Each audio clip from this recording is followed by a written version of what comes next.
આજનો માણસ લોકો મને શું કહેશે એની ચિંતામાં ને ચિંતામાં મરી જાય છે.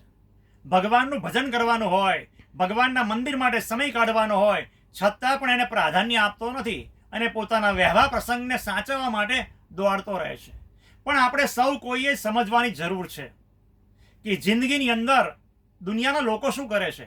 જ્યારે દુઃખ આવે છે ત્યારે લોકો દૂર ભાગી જાય છે. જ્યારે ભગવાનના સત્પુરુષો એવા છે કે જ્યારે તમારા જીવનમાં દુઃખ આવશે ને ત્યારે પોતે તમારી પાસે આવીને ઊભા રહેશે અને તમારા દુઃખનું નિવારણ કરશે. જીવન પ્રાણ બાપાશ્રી કચ્છમાં પ્રગટ થયા. એ પોતાના આશ્રિતોને કેવા કેવા દુઃખો દૂર કરતા હતા. એક વખત જીવન પ્રાણ બાપાશ્રી અને નારાયણપુરના પ્રેમજીભાઈ છપૈયા ગયા હતા. છપૈયા ગયા પછી પ્રેમજીભાઈ ચિંતા કરે કે મારા દીકરા નારાયણપુરમાં છે તો વાડીનું કામનું કેમનું કરશે. એટલામાં બાપાશ્રીએ આકાશમાંથી વિમાન બોલાવ્યું. વિમાનની અંદર પ્રેમજીભાઈને બેસાડ્યા તો 2 મિનિટની અંદર છપૈયાથી છેક કચ્છની અંદર પહોંચી ગયા. ત્યાં એમના દીકરાઓને જઈને કીધું કે આ વખતે દુષ્કાળ પડવાનો છે, માટે તમે બહુ ખેતરા વાવશો નહીં અને બહુ મહેનત કરતા નહીં, ઓછું વાવજો તો સુખી થશો.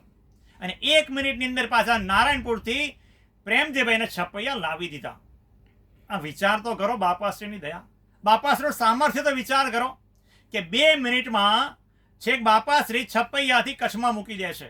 અત્યારે તમારે અયોધ્યાથી કચ્છમાં જવું હોય તો 1600 કિલોમીટર થાય, જ્યારે બાપાશ્રી 2 મિનિટમાં ત્યાં મૂકી દીધા, 1 મિનિટમાં પાછા લાવી દીધા. આવા જીવન પ્રાણ બાપાશ્રીની આપણને પ્રાપ્તિ થઈ છે.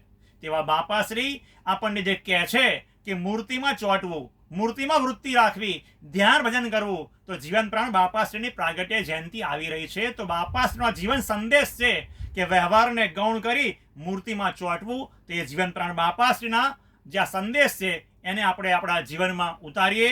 અને બાપાશ્રી આપણને 2 ભાગ વાતો આપી છે. 2 ભાગ વાતો નિત્ય વાંચીએ.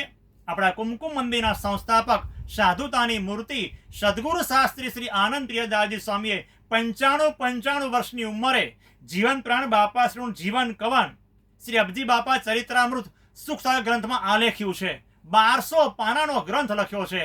તે ગ્રંથને આપણે વાંચીએ અને બાપાશ્રી આપણને શું કહેવા માંગે છે એ સમજીએ તો ખરા અર્થમાં આપણે જીવન પ્રાણ બાપાશ્રીની જયંતિ ઉજવી કહેવાશે. તો આપણે જીવન પ્રાણ બાપાશ્રીની જયંતિ પ્રસંગે 12 કલાકની અખંડ ધૂનમાં પણ લાભ લઈએ.